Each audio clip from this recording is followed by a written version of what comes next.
Chapter 298 of My Hero Academia really shows that Horikoshi has zero interest in lightening up and giving the heroes a chance to rest, and only continuing to show the dire straits that the heroes are in while villains only seem to get stronger.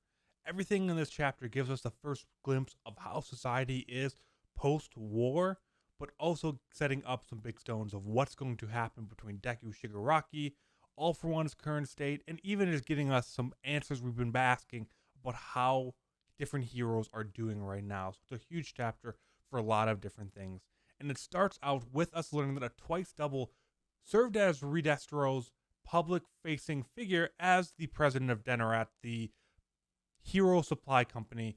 And they were always under investigation by the Hero Public Safety Commission. They're always kind of onto him, and they set up a meeting for them to continue talking through it and getting those important tools, because right now more than ever heroes are going to need those support items. But at that, there ends up being a confrontation between the two, and most of the Hero Safety Commission is in pretty rough shape. We see the president on the ground looking injured. We see the regular face that we've seen for all the licensing arcs.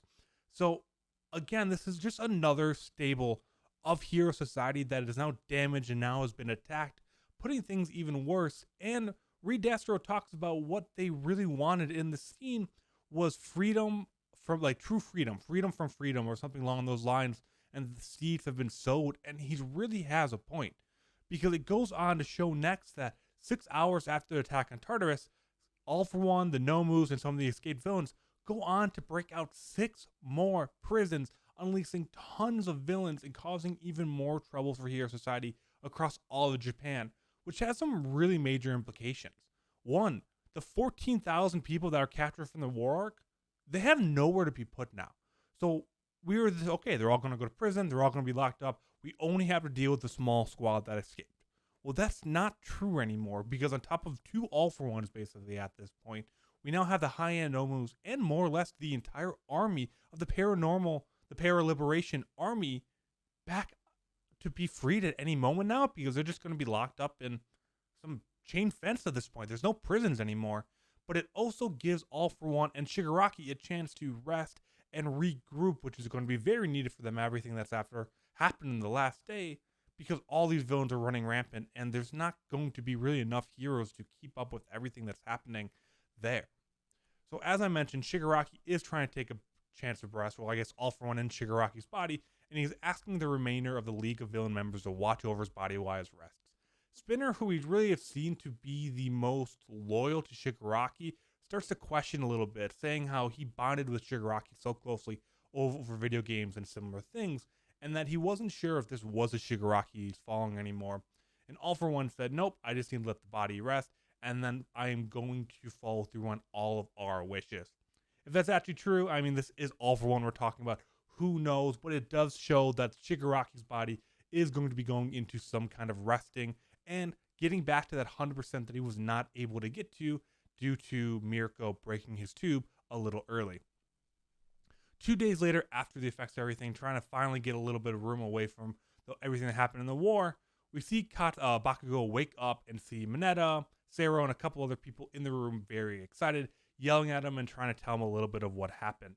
He was taken to a nearby hospital called Central Hospital, which is a super high-end one, kind of the best that they have, and that they were relieved he woke up because he was in the worst shape. I mean, he had multiple stab wounds and a huge hole through his gut that we see be pretty detrimental to a lot of other people, including Sir Night Eye, who literally died because of something very similar. So Bakugo being the first to wake up not only shows his resilience, but that there's a chance for everyone else to be good. And that's one of the first things that Bakugo asks is, how is everyone else doing? His sensei, his senpai, the other students, and everyone, and we start to get to see a lot of that. Gran Torino is still alive and in critical care, and Eraserhead isn't doing much better.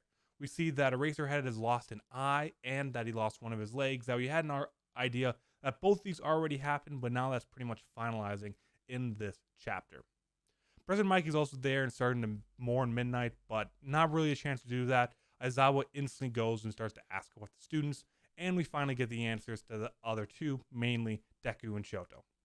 Shoto is followed by another bunch of Class 1A students, and he is awake but not really able to talk, it looks like, because of how bad his burns are. His entire face is wrapped up, and he's doing some self-reflection at this moment, talking about how Dobby's flames were even stronger than Endeavor, and it was driven by that hate, and that he saw so much of himself in Dobby before the school festival arc where Deku kind of turned around his perspective, and that Endeavor's not going to be able to stop Dobby, that Shoto is going to have to be the one that takes down his brother. And at that moment, we actually see his older brother and sister arrive with a third figure behind, which kind of is going to be assumed to be his mother based on the silhouette we see a little bit. And it would make sense at this point that she probably saw the broadcast at this point as well. And it's time for her to come out and more or less address Shoto and Endeavor if he does wake up. Because we see in this moment as well that Endeavor is in very critical shape. Some people are saying he's in surgery, but nonetheless he has a respirator on and he's as in bad a shape as anyone else. And the last person we have to go through, as Bakugo was going through the halls, demanding that if he's not alive, I'm going to kill him myself, is asking about Deku.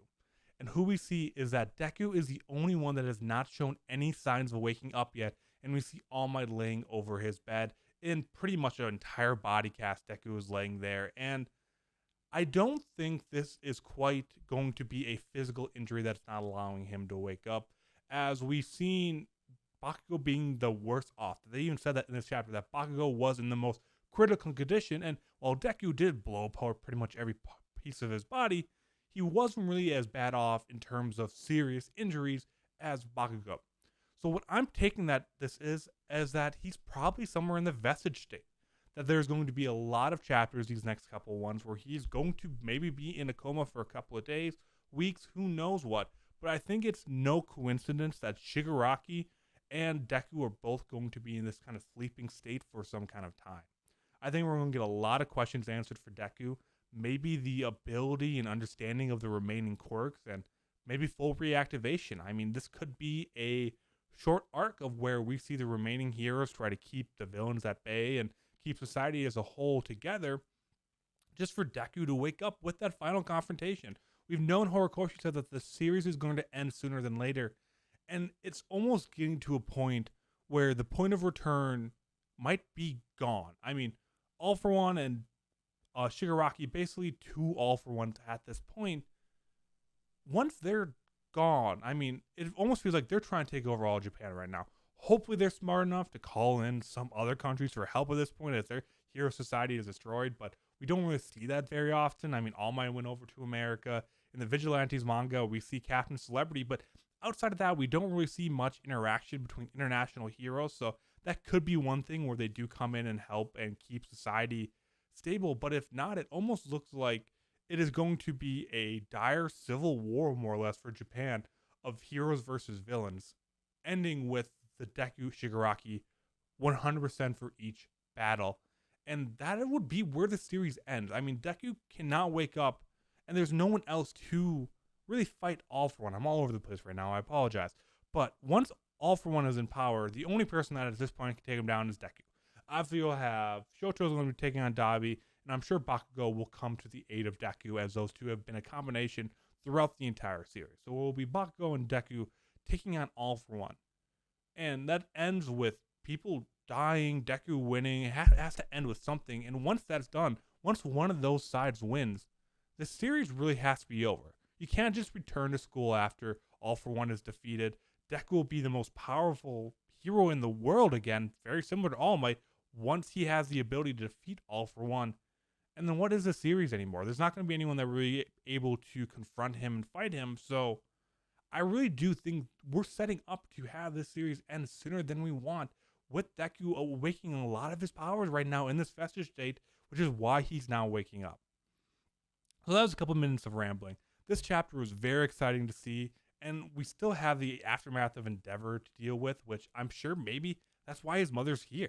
I mean, not his mother, his wife, Shoto's mother, is here to kind of help confront some of that and maybe put the country at ease, because that is needed more than ever. So there's a lot of awesome things going on here. Chapter 299 is going to be the precursor for chapter 300, which I'm sure is going to have even more big reveals. And that's why I almost believe chapter 299 is going to be a mainly vestige chapter, where it's going to be Deku pretty much in the vestige state the entire chapter, talking through with One For All about what's next. So if you guys are excited about it as I am, make sure you subscribe to the channel. We're going to be talking through every single chapter here, including Vigilantes. If you are reading along in that series, we do a breakdown each and every week for both of those. So make sure to follow that along on top of the Class 1A podcast that you can always find on YouTube here or on podcasting platforms across the world. Thank you so much for watching this video along with me. I hope you guys enjoyed it, and I'll see you back here next week for chapter 299. See you later.